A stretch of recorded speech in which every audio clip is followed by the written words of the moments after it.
A just released report shows Oklahoma is still one of the least healthy states in the nation, despite some improvements in recent years. Officials with the state health department hope a new interactive website will help to reverse that trend by giving them the data they need to improve Oklahoma's health outcomes. Despite a drop in the number of Oklahomans who use tobacco, the state continues to struggle with high rates of death from heart disease, stroke, cancer, and respiratory disease. That's the finding of the new State of the State's Health Report, which officials with the State Health Department released Monday as they launched the new website which tracks the data.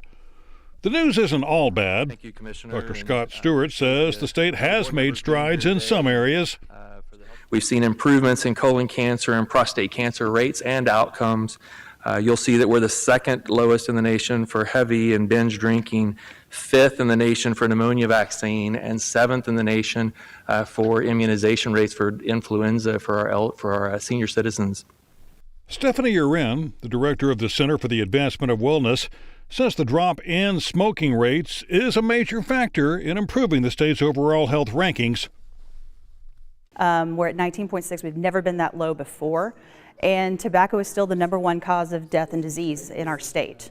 And that, in turn, impacts the health outcomes. Despite those improvements, Oklahoma ranks 43rd among all states in health outcomes, according to the United Health Foundation, making it clear the state continues to face significant challenges.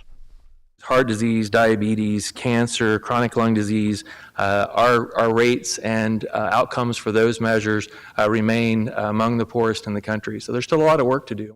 Obesity also remains a major problem in Oklahoma.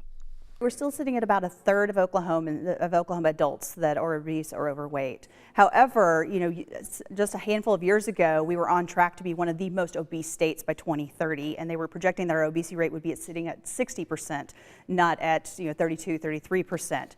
So we've managed to stall that trend. Reversing that trend would pay major dividends in improving health, since obesity is a contributing factor in a number of poor health outcomes. Of course, diabetes and heart disease, those chronic diseases that are connected to diabetes, even cancer. 1/3 of cancers are actually can be linked back to obesity.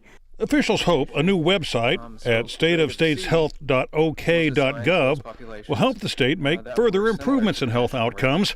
The site provides data on 50 health indicators showing how Oklahoma compares to the rest of the nation, grading the state on an A through F scale.